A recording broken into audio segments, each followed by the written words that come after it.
For the Apache tribes, capturing an enemy was never just about victory, it was about delivering a message in pain.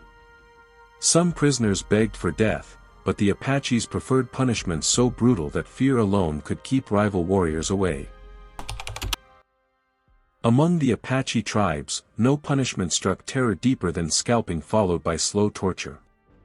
When an enemy warrior was captured, death was never immediate, suffering was the true weapon. The process began with the victim being restrained, often by several warriors, while the war leader delivered the first cut. Using a sharp knife or flint blade, they sliced around the crown of the head, separating the skin from the skull. Then, with a swift and deliberate pull, the scalp was torn away, leaving raw, bleeding flesh exposed to the unforgiving desert sun. This was not just cruelty, it was a display of dominance and a symbol of victory. The scalped prisoner was rarely killed right away. Instead, the Apaches extended the agony to send a message to every enemy tribe or settler who might hear the screams. The victim would often be tied to a wooden post or pinned to the ground, unable to move. The scorching sun would burn the exposed flesh, while dirt and sand clung to the open wound, creating unbearable pain. The torture escalated as warriors made shallow cuts across the captive's arms, legs, and torso. Blood trickled freely, attracting flies and desert insects, which bit into the wounds. Some accounts describe warriors heating stones or wooden sticks in a fire and pressing them against the victim's skin, not to kill, but to draw out the suffering for as long as possible. This torment could last hours or even an entire day, with the final death blow delivered only after the prisoner was utterly broken. For the Apache, this was not random savagery. It was psychological warfare. The sight of a flayed scalp drying in the sun and the memory of the screams were enough to make rivals hesitate before ever challenging them again. Among the desert landscapes the Apache called home, nature itself became a weapon. One of their most excruciating punishments involved turning the desert's smallest creatures into executioners. Captured enemies were often tied or staked near clusters of spiny cacti. Their hands and feet were stretched wide apart, leaving the body fully exposed to the scorching sun. Before the real suffering began, the Apaches sometimes smeared honey or crushed fruit on the victim's skin to lure insects. Then came the red ants, or, in some regions, fire ants. These insects were relentless, swarming over the captive's wounds, biting and stinging without pause. Each tiny bite sent waves of pain, and as hours passed, the stings caused swelling, burning sensations, and sometimes fever. But the Apaches didn't stop there. The victim's body would often press against sharp cactus spines, making every attempt to move a new source of agony. Some historical accounts describe captives screaming and thrashing as both the spines pierced their flesh and the ants crawled across their bodies, turning the slow death into a living nightmare. The sun amplified the torture. By midday, the desert heat baked the exposed skin, dried the mouth, and made every breath feel like fire. Without water or shade, dehydration added another layer of suffering. Many victims fainted from exhaustion or pain long before death, only to awaken to the relentless crawling of ants and the stabbing of spines. This method was as much a psychological weapon as it was physical. When rival tribes or settlers discovered the remains, sun-bleached bones surrounded by disturbed cactus patches, they understood the warning. The land itself had become the Apache's execution ground, and even nature seemed to fight on their side. Among all the Apache punishments, death by fire was one of the most feared. Fire was not used for quick execution, it was a tool of ritualized suffering. When an enemy was condemned to burn, the Apaches first prepared the scene. A wooden stake was driven into the ground, and dry brush or logs were arranged in a wide circle. The captive was stripped and bound tightly to the stake, his back often facing the wind so the flames would reach him slowly. The fire never started with a sudden blaze. Instead, warriors lit small fires at the edges of the circle, allowing the heat to creep closer in a deliberate, torturous rhythm. The captive could see the flames inch toward him, feel the searing heat drying his skin before the first touch of fire.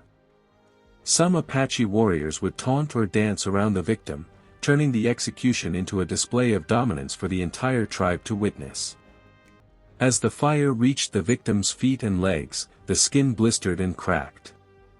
Screams rose with the smoke, echoing across the desert. Sometimes, to prolong the suffering, the Apaches would feed the fire slowly, burning the lower body first while keeping the upper body alive. In certain recorded cases, they would pull the captive back briefly, allowing the victim to remain conscious, only to return him to the flames again. Death was rarely swift. The combination of smoke, heat, and shock broke most prisoners before the fire consumed them. For the Apaches, this was more than punishment, it was a message carved in fire and ash, a living warning that no enemy could forget. When travelers later stumbled upon the blackened remains and charred stake, they knew the land they walked on belonged to warriors who ruled through fear and flame. Among the most horrifying punishments of the Apache tribes was dismemberment, a method designed to break both the body and the spirit of the captive. This was never a swift execution. Instead, it was a ritualized display of dominance meant to terrify any who dared to challenge the tribe. The process usually began with the captive restrained, either tied to a wooden frame or spread flat on the ground with stakes pinning the arms and legs. Warriors would start by removing smaller body parts, fingers, ears, or toes, one at a time. Each cut was deliberate, and the suffering was drawn out for as long as possible. Blood loss weakened the victim, but the intention was to keep them alive through each stage of the ritual. Next came the removal of larger body parts, often starting with the hands or feet. Some warriors heated their knives in the fire before cutting, causing immediate cauterization that prevented quick death but amplified the pain. The entire tribe sometimes gathered to witness the event, treating it as a warning and a display of power. The dismemberment continued until the captive either died from shock or blood loss. The remains were often left in the open, scattered across the desert to be claimed by vultures and scavengers. This gruesome display ensured that anyone who found the site would carry the memory, and the fear, back to their people. For the Apache, dismemberment was not senseless cruelty. It was calculated psychological warfare, a method that spoke louder than any battle cry. Betrayal or invasion would be met with a fate worse than death. One of the slowest and most terrifying Apache punishments was death by exposure and starvation. Instead of killing the captive directly, the Apaches let the desert itself become the executioner. After capture, the victim was often stripped and injured, sometimes with shallow cuts or a broken leg, to prevent escape. He was then dragged to a remote, unforgiving part of the desert and tied to a stake, a tree, or even left lying on scorching rocks under the open sky. The environment did the rest. During the day, the sun roasted the exposed skin, causing rapid dehydration.